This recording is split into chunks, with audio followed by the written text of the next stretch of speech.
Non, je suis d'accord. D'accord, ça me fait bien.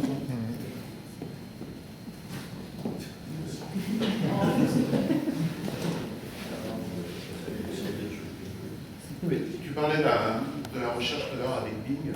Et une question plus générale, c'est comment tu vois évoluer la recherche sur Internet, notamment avec Facebook, avec la recherche sur mobile, avec les applications. Comment tu vois cet espace dans le futur? Je pense que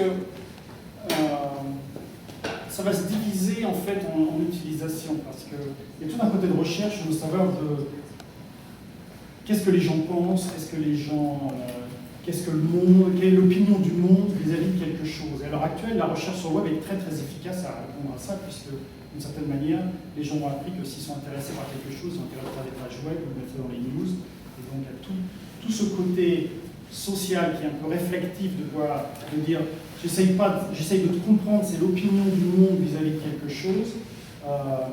Ça va continuer à mon avis énormément sur les pages web, mais ça va aussi changer puisque pour Twitter maintenant il y a une meilleure réponse peut-être que de chercher le web.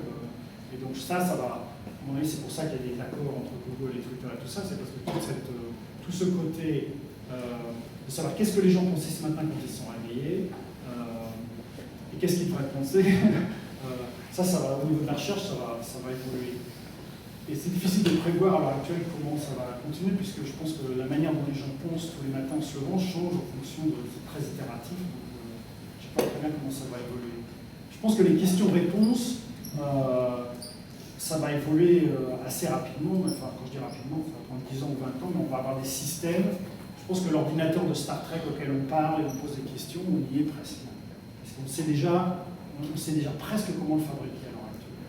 Et ce qui m'intéresse, c'est dans la voiture, je disais tout à l'heure, je pense que dans ma voiture, non seulement je ne vais plus conduire, mais je vais avoir une conversation avec la voiture. Parce que si je vais à un business meeting et que je suis en retard, je vais utiliser le temps que j'ai dans la voiture pour devenir un expert sur le sujet du business meeting avant d'arriver.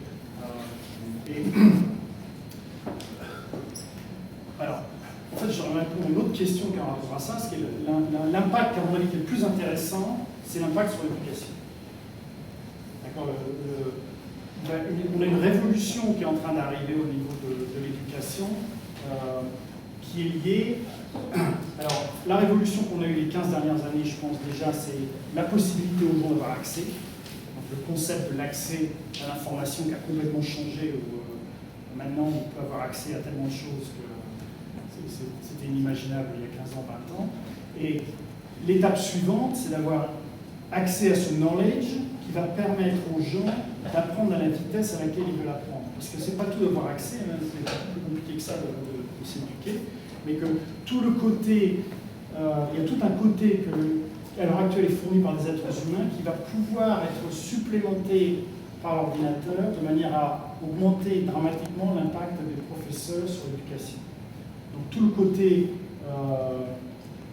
je vois déjà, je prends l'exemple des mathématiques parce qu'évidemment c'est mieux codifié, c'est plus simple de voir ça à l'heure actuelle, mais de pouvoir, tous les systèmes de génération d'exercices qui permettent de comprendre si les gens, qui permettent de tester les gens sans qu'ils puissent faire la search directement, et non seulement ça, mais dans ce qu'on fait avec Proform Alpha par exemple, de voir en fonction de la réponse qu'ils donnent qui est fausse, de pouvoir leur expliquer qu'est-ce qu'ils ont peut-être pas compris.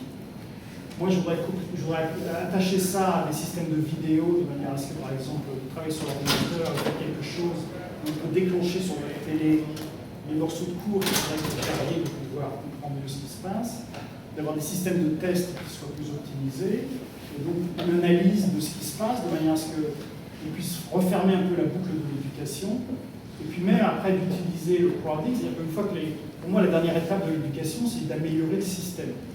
Donc c'est pour ça qu'on fait des PhD, c'est parce que les PhD, ils apportent quelque chose dans le système de l'éducation. Donc si on fournit ça, on met ça en place et qu'on a un système qui permet d'engranger tout ça en même temps, d'ici 10 ans, on va avoir une révolution de l'éducation.